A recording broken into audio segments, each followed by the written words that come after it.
Hey everyone, my name is Wes, and welcome back to another episode of Terror Talk where I discuss creepy clips online. I created this original horror music to add to the video, and I hope you enjoy it. Be sure to leave your own comments, and when you're done watching, check the description if you'd like to listen to my music without the commentary. Now let's get into it and have some fun. This was something that happened so long ago that a lot of details are a little blurry. It's not like it happened yesterday. I'll try my best to fill in smaller details that I don't fully remember with how I best remember things played out. It was the last day of school. I was in the 4th grade. 4th grade was the last year in our elementary school where kids had to be picked up by their parents. 5th graders were allowed to walk home on their own. My mom would always be the one to pick me up. On the last day of school, my friend Dennis and I had a playdate planned to celebrate the last day of school. Dennis wasn't in my class this year, but we had been friends. Were you always excited about the last day of school when you were younger? Let me know in the comments below. I personally always looked forward to the last day because even though I was a good student and I somewhat enjoyed school, it was always liberating when you got to the last day of school. Let me know if you looked forward to the last day of school in the comments.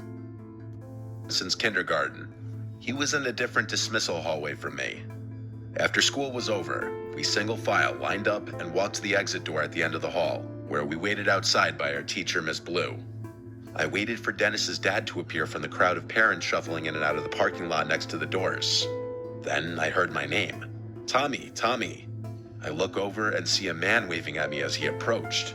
He introduced himself as Dennis's uncle and said he was picking me up. I went over to Miss Blue and said I'm being picked up. She asked, "Where is he, sweetie?" And I pointed to Dennis's uncle who waved at Miss Blue.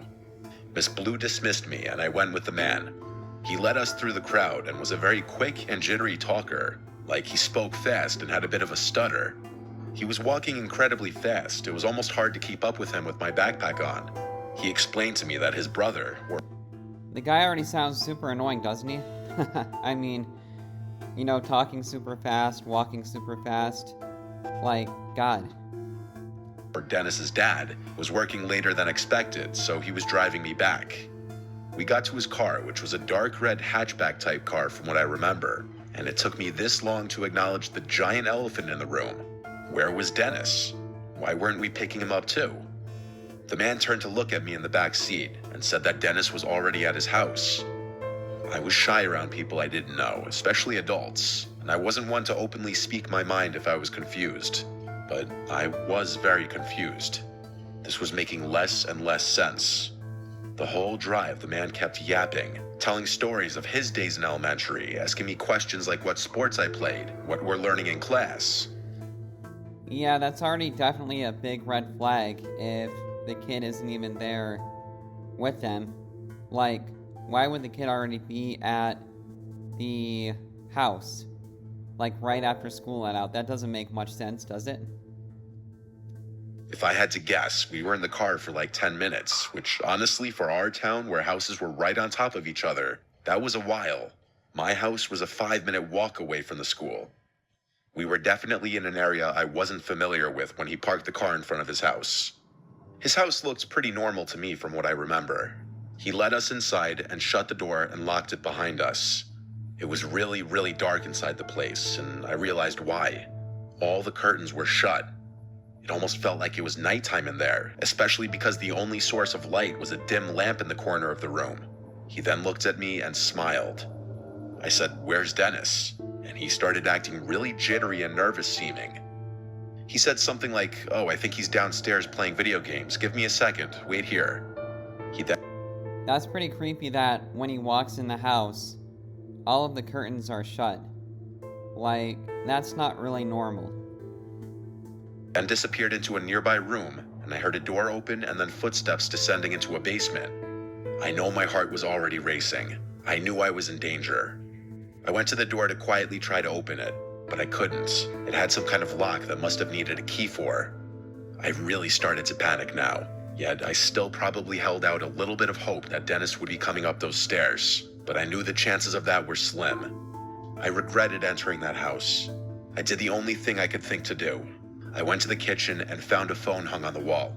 I picked it off the receiver and dialed 911. The first thing I said when they answered was in a whisper, "Please come to this house. I've been kidnapped." They heard me, they acknowledged me, but I didn't say another word. I hid the phone under a towel in the corner of the room with 911 still on the line. I hurried back to where the man left me as I already heard his footsteps coming back upstairs. I feel like that was the smartest thing that kid could have done at that age.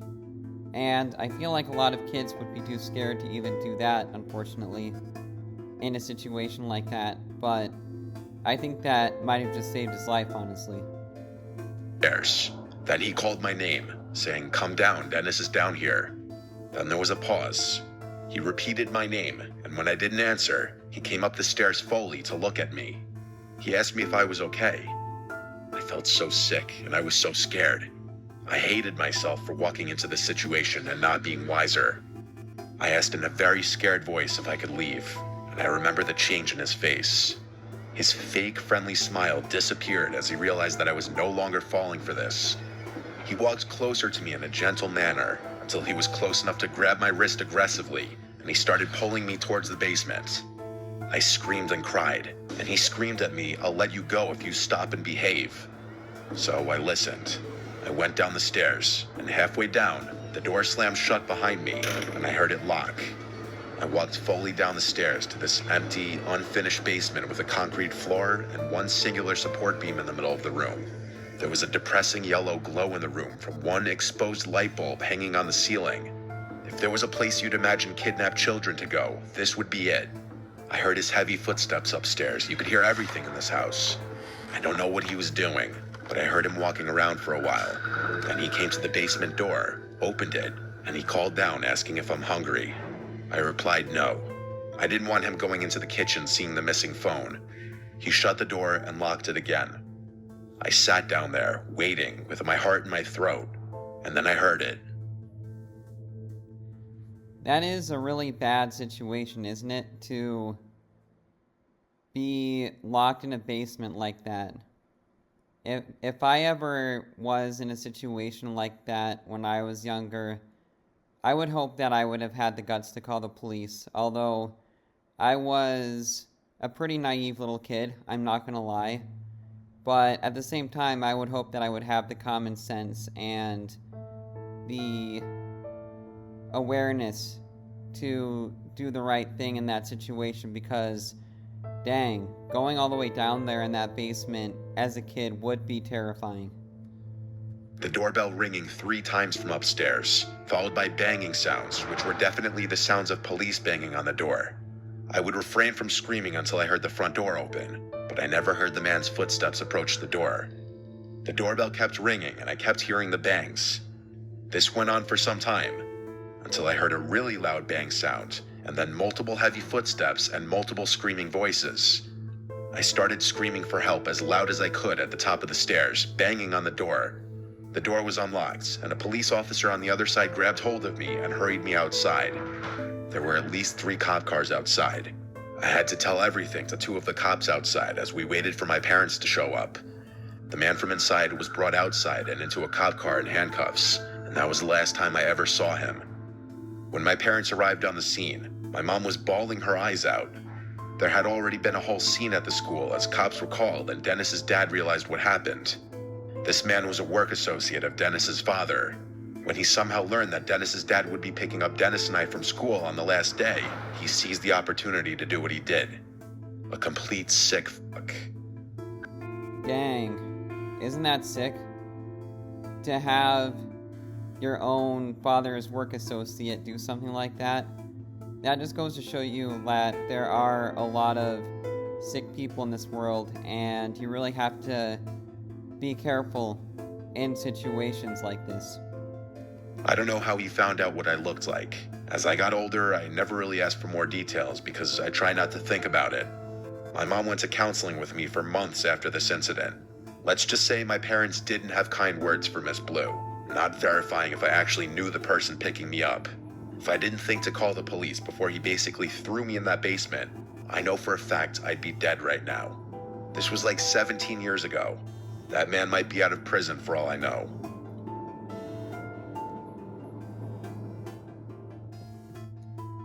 Yeah, I agree that the parents wouldn't have nice things to say about the teacher to not even confirm if he knew the guy.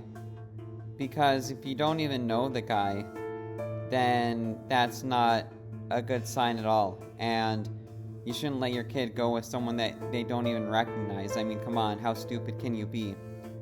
But either way, I thought this was a creepy story. Actually, one of the creepier stories of Mr. Nightmare's channel. And I hope you enjoyed my commentary and my music, and I will see you in the next video.